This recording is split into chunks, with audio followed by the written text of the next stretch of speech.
love and respect, give thanks and praise. Welcome back, dissidents. So, if you have not been following my work, this particular installation will have very little context. And I will be briefly reconstructing some of my old assertions to build into a series of proofs that this Kybellian dark feminine has been put into the collective conscious through media and movies and very popular cinematic experiences on a wide scale. Not strictly through Marvel, although Marvel is a great example. Also through other films and other production agendas.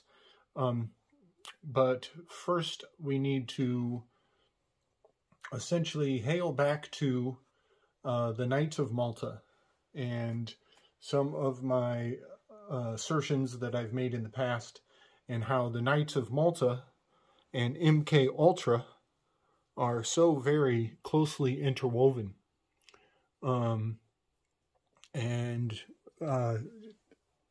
These facts, these signs and symbols are put in plain sight. And so I'm hoping to do a bit of some decoding to bring forward how ancient this technology is. It is a very old form of mind control, and it hails all the way back to the practice of circumcision. Just to begin with, circumcision is an initiation ritual. It's done in the beginning of your life. And from that point on, the program that runs through that scar is the language and the signs and symbols that are used in a culture. So once the scar is put in place, the language can be used as a trigger, as a reminder to essentially to point out a vulnerability, a weakness, a sense of incompletion.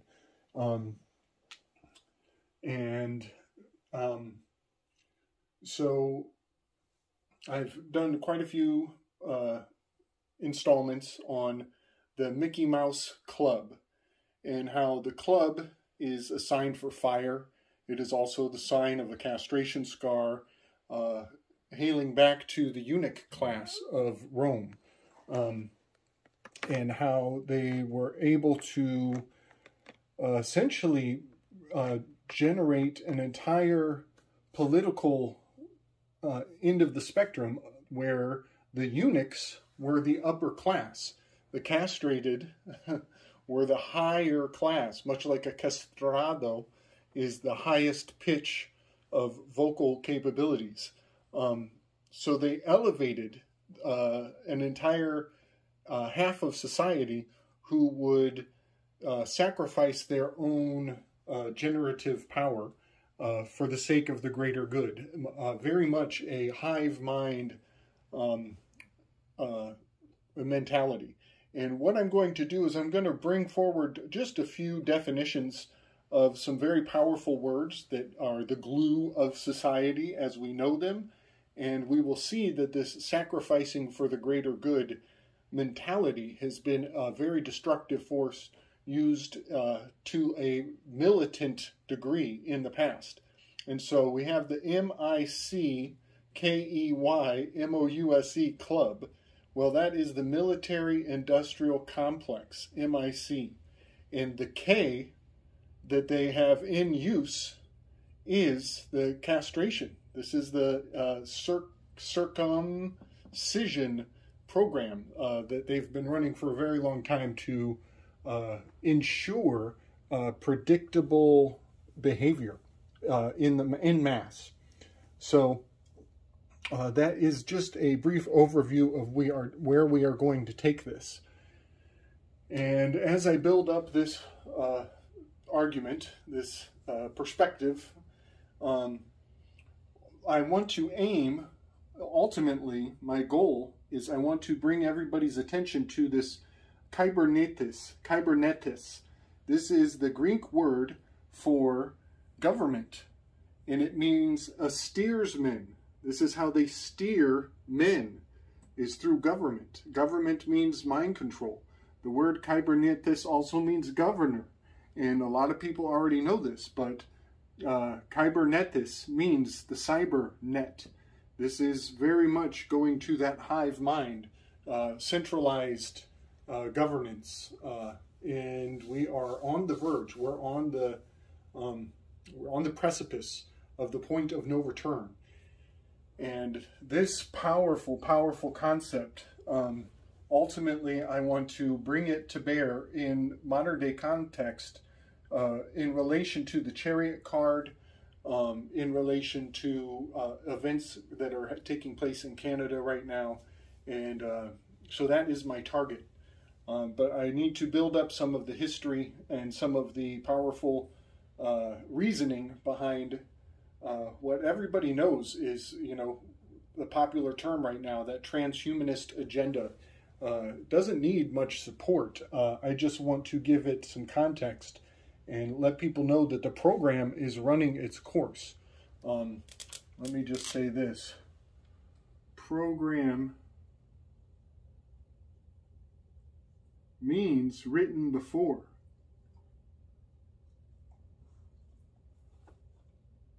Written before. And you could say that... Did I spell that right? Yeah. In biblical terms, this is as it is written, so shall it be. But right now, in computer context, you can use, it's just amazing how this old biblical term has a modern technological spin to it that is has much consistency. It meant that in the past. It will mean that in the future. We are moving along with the program. And this MK Ultra mind control is all part of the program to generate predictable outcomes in human behavior. So I'll bring forward a graphic to essentially convince anybody who needs convincing that MKU, it's MK Ultra, is gematrologically synonymous with MCU, meaning the Marvel Cinematic Universe, also Marvel Comic Universe. MCU is absolutely telling you on its face that this is all part of the circumcising mind control programming, as C and K, I believe in septenary, they both have a value of 3. So K and C equal one another. They are the same value. And this is the de-occulting of the terms of the agreement that we are going along with to be militarized in our mentality. That is essentially what the whole program is all about. All the way down to sporting events and in all forms of entertainment is essentially entrainment. To generate more of the war culture that is required for our behavior to be predicted, governed, or steered. And when they say steer, they definitely mean the bullshit, the vaca, the steers. They are. This is a eugenics slap in the face. They are telling you that you are animals. You have the mark of the beast. You are the vaca. You are the steers. And you are to be controlled and directed from afar. So the Maltese Knights, this is the original MK. I've done some work on this. If you haven't seen it, go back, check me out. We are talking about at the island of Malta, where the Maltese Knights and the Order of St. John, who are the IHS, they worship the SHI-Viper the Echidna, the Cybele. You know, this is the foundation, the Dark Ma in the underbelly of the old Jesuit order. The Maltese Knights have a chamber in the island of Malta, where an initiate will be put down on his knees on the Maltese cross. X marks the spot, and they will be probably have some mind-altering communion, and generally traumatized. Some have said that the myth is that there was a head of John the Baptist put in front of them, and that from that exact location, while they are looking at a traumatizing image, that there is a chamber far removed from the initiate where a person can speak into a corridor, and the sound travels directly into the initiate's skull. Much like you see this bound up hanged man, and how there are lights coming off of his crown. That is the sound going into the crown of the initiate. And they will believe that they are hearing the voice of God. And a lot of folks know that that technology already exists, and that we used it in the shock and awe of the Shekinah on the Desert Storm battle, where we essentially channeled the voice of Allah into our adversaries and told them to surrender, using just the right magic words that Allah would use culturally for those particularly programmed individuals. So Cybele is the goddess of castration, and I'll bring forward a link in the show notes. You can research Cybele. This is a dark feminine aspect of very ancient culture, and many aspects of mind control hail back to Cybele's role and the cult of Kybell, and their relationship also to the cult of Mithras. They're very tightly interwoven,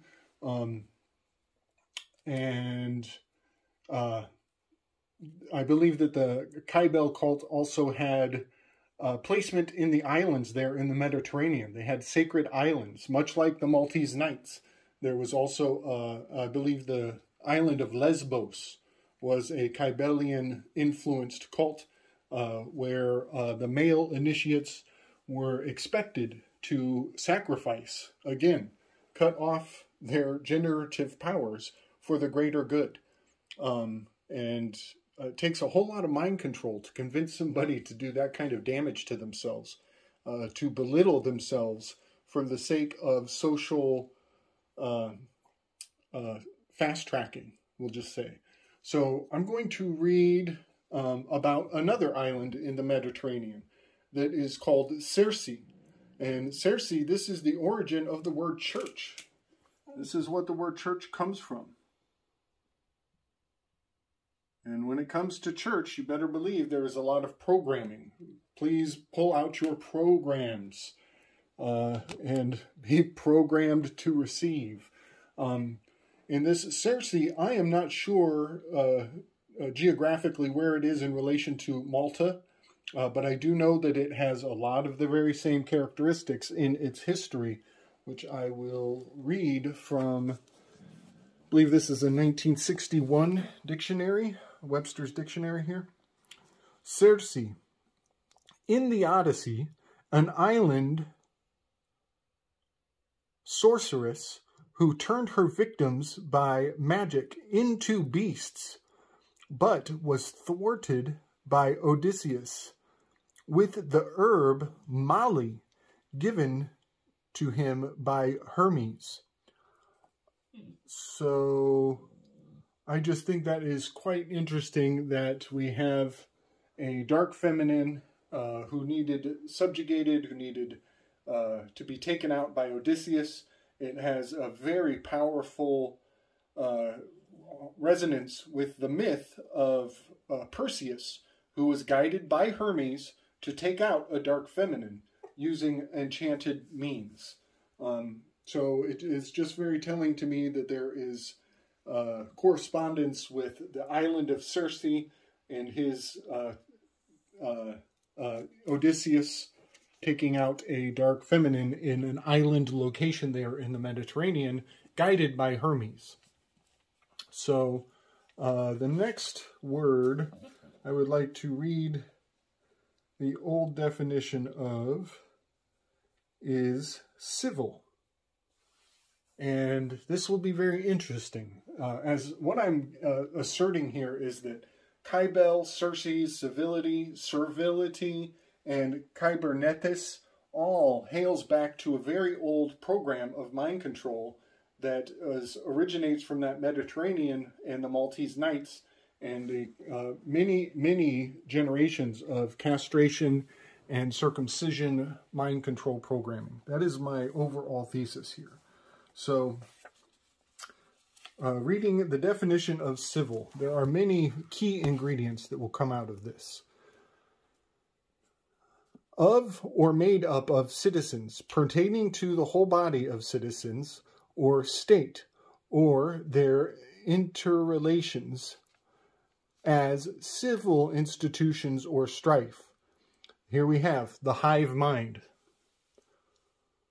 Characteristic of or benefiting a citizen or citizens, specifically courteous, urbane, often ordinarily polite, light.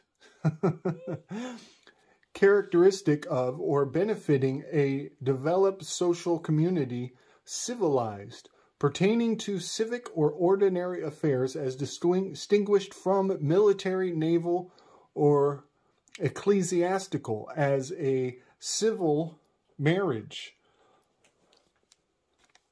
And that has to do with, the civil marriage has to do with some very biblical components, which maybe I'll bring forward in a future video. I will just say this. The word COVID in reverse is divak, and divak in Hebrew means divorce, as in divorcing ourselves from the old civil construct of Roman civil law. So I do believe that COVID is designed to collapse civility. And in that aspect, you know, maybe there's a silver lining to all this bullshit. But I digress. Of or in accordance with Roman civil law, modern civil law, recognized for purposes of ordinary life, of divisions of time, which means that even our calendars are captured regulatory systems. Calendar is Twilight speak for call of the lender. It means that the banker is calling the shots when you adhere to that Gregorian bullshit. Law, a relating to the private rights of individuals in a community and to legal proceedings in connection with them. In connection with them. Let's see. Legal... distinct from the natural. Oh, distinguished from the natural as civil death. Synonyms here. To be civil, polite, courteous, courtly, gallant, chivalrous, meaning observant to the forms required by good breeding. Required by good breeding. Here we have eugenics. Here we have animal husbandry, good breeding.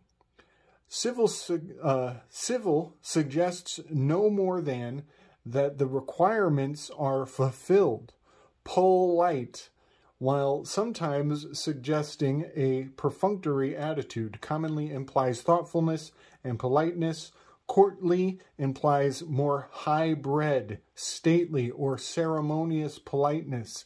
Gallant and chivalrous imply courteous attentiveness, especially to women.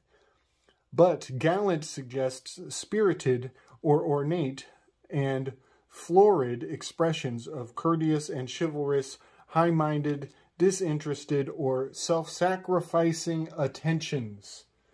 Self-sacrificing attentions. All of these are definitely attributes that would be expected from a class of eunuchs. And for that matter, I just want to point out that particular attention to the females is definitely part of this Dark Ma's agenda. That if they dress up a system to be gendered, to engender the female, the matrix, then part of the mind control is that people are more likely to honor that system. So what I'm not saying that women are evil. I'm not saying that. I'm saying this is part of the dressing up and vilifying the feminine, this whole civility in this cult of Kybell that is still alive and thriving today in a major way. So I'm not talking about your common, average, everyday woman. I'm saying that they are engendering this governing system as a woman, as much like the Statue of Liberty. We're supposed to think that that's a woman giving us our liberties or signifying our liberty. But the fact is, it's telling us, it's giving disclosure to this cult of Kybell and the class of eunuchs that are steering the ship in a major way. So next I want to read on servility. To be servile. And let's see.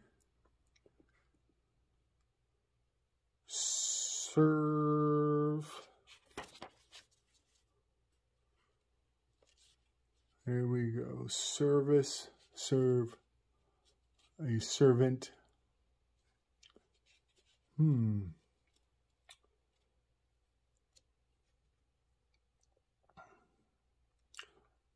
Actually, give me a moment. I'm going to pause and come back because it looks like I lost my spot in this damn dictionary. BRB, folks. Okay, I found it. Servile. Servant or slave. Of or pertaining to a slave or slaves, consisting of slaves as servile, as in a servile revolt. Archaic. Held in subjugation, enslaved.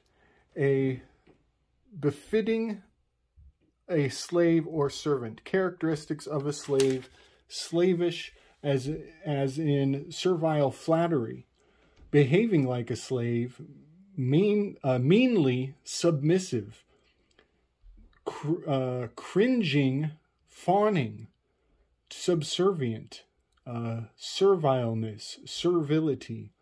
All of these are aspects of this Roman civil construct. A servitor, one who serves. An attendant, one who acts under another. A follower or adherent.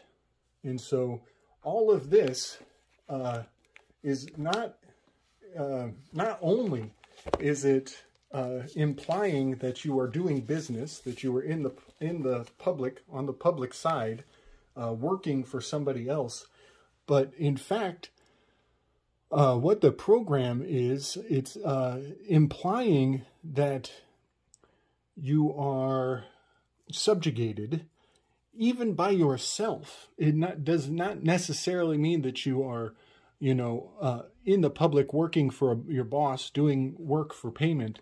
It even includes in the spiritual realm. It bleeds over to both aspects. And so for the government to presume to be your employer is a very dangerous place to be, because it puts you in the public, it puts your business out where you can be subjugated and expect to behave civilly or servilely with servility. So All of these words are very powerful, very important to understand and see that they hail back to a very ancient governing system that is giving over your potency, your decision making to a very old cult, essentially, and to believe that there is a separation of church and state. You know, you may be separated from your church and giving up, you know, your volition to state interests. But there's so much to say about that. Let's move into some of these films. One I want to start on is American Gods by Neil Gaiman. I do not believe that Neil Gaiman is a lone author. I believe that he is a conglomeration of writing input. We could say, you know, there are many authors in this world who probably are figureheads, are frontmen for a much larger body of input. We'll just put it that way. And Neil Gaiman is definitely one of those figureheads. And in the movie American Gods, without getting into the muck too much, I just want to point out that there is a character known as, she's called the Dead Wife. This is the main character's old wife who cheated on him while he was in prison. And when he came out of prison, it was a slow reveal that he found out that she had been cheating on him with with a friend of the family. And in fact, she died in a car accident, and that was how it was revealed that she had been cheating on him all along, and she was resurrected. She went into the afterlife and told Anubis, you know, basically, fuck you, and came back to life. And so in a very dark way, she represents Kybell. She represents this cult of the Vatica, as the Vatica is a keeper of the underworld, the keeper of the dead. And she actually, eventually in the storyline, she is directed by Woden to kill Argus, this character Argus, who is basically an all-seeing eye of a cybernetic CIA, you know, Eye of Providence kind of icon. And Argus is a giant who has is covered in eyeballs. He is very much the all-seeing eye of the Eye of Providence. And for her to kill Argus, for this Vatica, this dark matriarch, to actually kill Argus is an inversion of the story of the SHI-Viper. The SHI-Viper was actually asleep in her lair, and in one of many retellings of the story, Argus kills the SHI-Viper as opposed to Perseus. Argus goes in while the SHI-Viper is sleeping and cuts her head off while she is asleep. So it is very interesting that Argus gets killed by the SHI-Viper, and the whole story is reversed. It's inverted through this retelling of the American Gods. And I will point out that Perseus was from the land of Argus in the Perseus story. So there's very powerful correspondence. But American Gods is inverting that, and the dead wife ends up inheriting the powers of Argus, and she becomes the all-seeing eye of Providence. Very powerful reversal of the mythology. Neil Gaiman and his team of writers were undoing this very ancient paradigm of killing of this dark feminine, and instead he was empowering the dark feminine through this American Gods retelling. So without getting too far into that, I will also bring forward an aspect of this Venom, the story Venom from Marvel Comics. It's the nemesis of Spider-Man. You could say it's you know, Spider-Man would be a bit of a Perseus character, and the Venom is essentially, it's a, what's the word? Symbiote. It is a symbiote that can be passed from person to person and takes over their volition. But there's a very telling scene where the symbiote, very early in the movie Venom, it literally shoots spine. All right, folks. I'm trying a new effect here. This is a scene from Venom. She just bit the head off of the eel. That's the castration. She just cut that guy's head off because he didn't like it that she was giving a bris ritual to the eel. And here she is with the echidna retaliation because these guys aren't acting civil. And so she sticks them with the porcupine needles. There you have it, folks. Echidna status. And now she needs a fresh body, so she goes to another matriarch. She passes on to this sweet old woman. It's back and kills a group of onlookers while it is feeding. And so, to a large degree, the storyline of Venom is keeping this she-viper alive in our mythology. And it will not die. The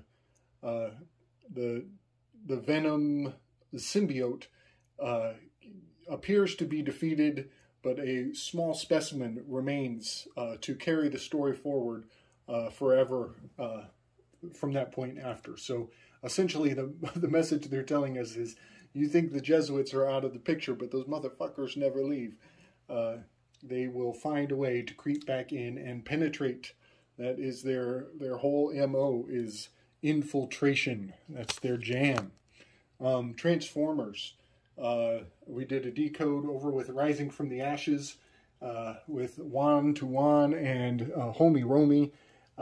Expect that to come out. Maybe I'll link that in the show notes. It was a very fun little meeting of the minds we had that night. So Transformers, let's see, I think it was number 5 with Marky Mark as the main protagonist. Optimus Prime goes back to their home planet. I believe it's Megatron, to the planet of Megatron, and he is essentially re-traumatized and reprogrammed by a large Medusa she-viper character. She gives him she essentially melts his face. She smacks him, and through that trauma, through that scar, through that burn mark that she gives him, he gets reprogrammed, and she rewrites his mind and sends him back to do her bidding. And he goes on to transgress. He gets transformed into a mind control surrogate warrior fighting for the queen bee, essentially. You know, that's what this is. We're talking about the queen bee. And one thing that we brought forward on that Transformers decode is this is trans, as in dumbasses who will cut off their own dicks, for, as in working for, Mars. This is the Roman Mars. This is Roman venerations of war. These are people who will give up their own independence to be a part of something quite ferocious. So Transform Mars is absolutely hailing back to this class of eunuchs, this eunuch class that was respawning Cybele for the fall of Rome. Let me do this. respawn, which is what Venom does. He respawns all the time. You think he's dead, he pops up somewhere else. And then you get Cybele, respawn Cybele. Attis. Attis was the child, the offspring, the spawn of Cybele. And then for the fall of Rome. And that's what's happening right now. You have a lot of people whose responsibilities are adhering to their responsibilities is keeping them captured, keeping them unable to behave unpredictably. And it is the predictability of people's behavior that goes back to the program and adheres them to this predictive programming, this very easily foreseeable outcome. So bring forward as many visual aids as I can to further substantiate a lot of what I'm putting forward in this installation, and we can do our best to cut the head off of this this damnable fucking Dark Ma. But I want to close off with a very fun revelation that I've had in my Tarot Tories work. And so once again, if you are new to my work, you're going to have to go back and prove my words through quite a bit of material. The Tarot Tories is quite a ways back. So if you haven't seen it, a quick review is I have taken the Zodiac and overlaid it onto the United States using the Mason-Dixon line as the equatorial dividing point. The spring equinox and the fall equinox all lays onto the 37th parallel, the Mason-Dixon line. And I use the general dividing point of the Mississippi as the solstice line, winter solstice, summer solstice. And I've laid all of the zodiac out on the United States map. And then not only did I use these the symbols of the zodiac to correspond with the icons and the slogans and the mascots of all of the states, but I've also used the tarot cards.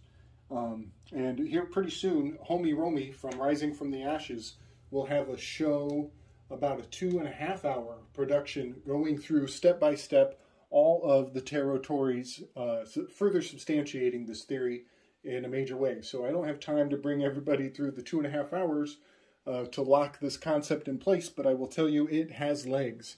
It's got legs for days. So right now we are down here in this turn of the seasons. We are in the winter. We are in the sign of coins, in the sign of diamonds, in the earth elements. And in the story of Perseus, if anybody caught that, we are just past the point where, in the story, as it relates to the sky clock, where Perseus has cut off the cap, the head, the Capricorn. He's cut off the head of Medusa. Damn you, NSA. Sorry about the glitch there. Don't know what's happening. Very mysterious. Anyway, cut off the head of Medusa. And then he takes flight. And Pegasus flies out of the head of Medusa. All of this means we are moving from the earth sign into the air sign. Pegasus flies out of the head, the cap, the decapitated Medusa. Here is the Pegasus constellation moving through this air sign of Aquarius. If you haven't seen my previous works, this has to do with the gas, the freezing of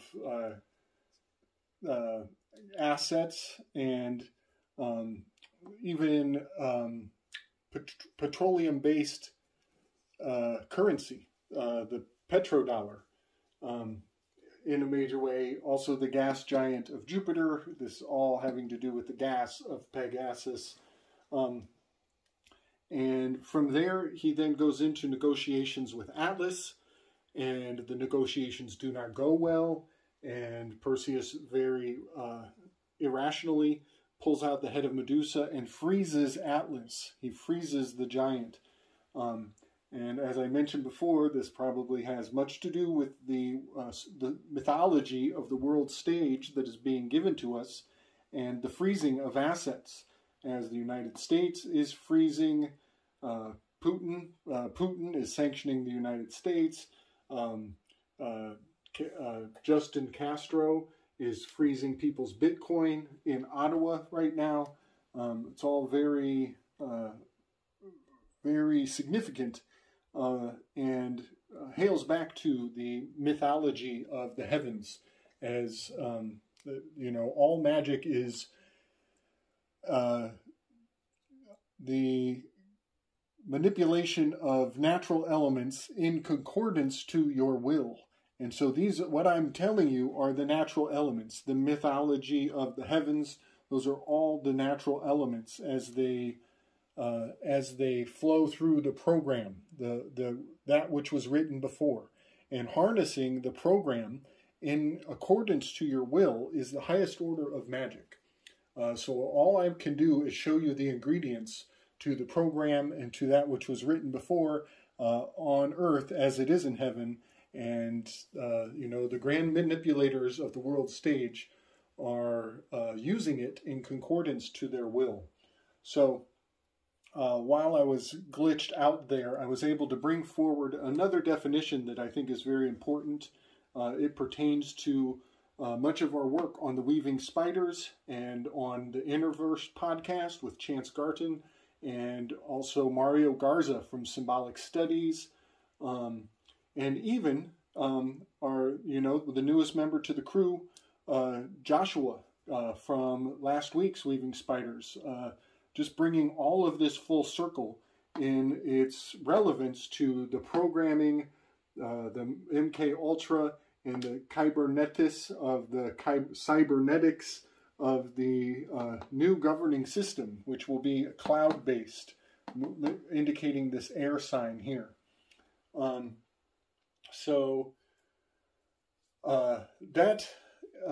Before I get to that, I want to just kind of share the fact that it was this week that I realized that in my Tarot Tories work, not only does the Chariot card correspond with Detroit, Michigan being Motor City, and Indianapolis being the Indy 500, all having powerful magical and mythological and actual factual correspondence with this Chariot card.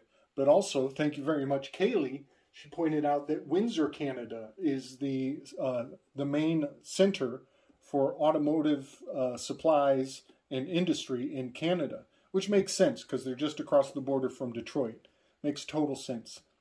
But what is really powerful is realizing that Ottawa is also an automotive keystone to this entire matrix of the program, and that Ottawa, where the chariots of the Great Honkening are rising up in rebellious opposition to governing agendas. It's very powerful to realize that location is also in the area of the Chariot card. It is right on the border. You will see that it's right at this dividing line between the Cancer and the Leo. And so I'll bring some images forward on that. And one thing that is very powerful is just to see that this is the chessboard. This is where the game is played. And these ingredients have powerful correspondence with real-life events. It is literally very magical to see. I think of this as the cauldron of the alchemical process of humanity in a major way. So I want to read a definition because there is a component of the Chariot card that I have discovered a name for it. And the name of this component of the Chariot card which corresponds with the events in Ottawa, Canada, and all the vehicles that are convening in that location. This word is now seems very important to me because it is very similar to kybernetis, to the Cybele, to the civility, the servility. This word is the Kyborium, or the Cyborium, Ciborium. That is this canopy above the chariot character. And I want to read basically its definition, because I believe we are looking at a Kyborium covering the chariot character, not just in this card, but in all other chariot cards too. If anybody knows their tarot, you will know that it is not exclusive to this Thoth deck. So the Kyborium is defined as a cup, from Greek, kybrion. It is a seed vessel of Egyptian being. It is also an arch, a canopy, usually standing free and supported on 4 columns, a covering, a high altar, also a similar canopy used over a statue. Second definition, a vessel for Eucharistic wafers. This is amazing to me because we are talking about not only this canopy, this covering, which to me hails back to the word covenant. This hails back to the word COVID. Big time. It's quite amazing to me. But it also has to do with the shape of, let's see, how would I do this? Yeah, the shape of the stars that make up the dippers. The dippers are vessels, are cups. They are the cups, 2 of them spilling out and spinning. Good googly moogly. I tell you what, folks, the technical difficulties are a real deal. Okay, I need to wrap this up so I can upload this to the YouTubes and move on to the final chapter. What you see here is a prequel for my next video that I'm going to get into on initiation, John the Baptist, and calling out this Jesuit order. But I'm not going to get into that. I need to just kind of seal the deal on my last video. Kyborium is now a very significant term. As I mentioned just before, we were talking about the covering, a covenant. We're talking about COVID, and also a cup. To partake of COVID is a Eucharist. It's a covenant. It's a belief system. It's the new religion, and it also relates to this this northern aspect of the constellations, the cups, the 2 cups that runneth over, as we are in the age of Aquarius, which has the vessels, who carries the 2 vases. This is the vicar of the Pope, and the whore, the scarlet whore, carrying the cup full of precious stones. That's the steins. The word stein means both stones and it means cup. And a trophy means an award, the trophy, and it also means to harden, to atrophy is a trophy. So the words stone and cup all relate to this Kyborium, which is the 4-posted covering on the chariot card, all relating to the firmament, It also ties into the firmament, which doesn't mean I'm a flat earther. You're not getting me that easy, y'all. But it is a very powerful, very important aspect of the story that is being told in these signs and symbols. So I'm now adding Kyborium to the Kybell cult of a very old world system of control for governing our thoughts. So I'm just going to leave that as my closing statement, because I got to keep on trucking. I need to make room in my storage in this damn phone that keeps shutting me down as it's too, my cup runneth over. All right, folks, much love and respect. Be kind to one another, and stay strong, y'all. Peace.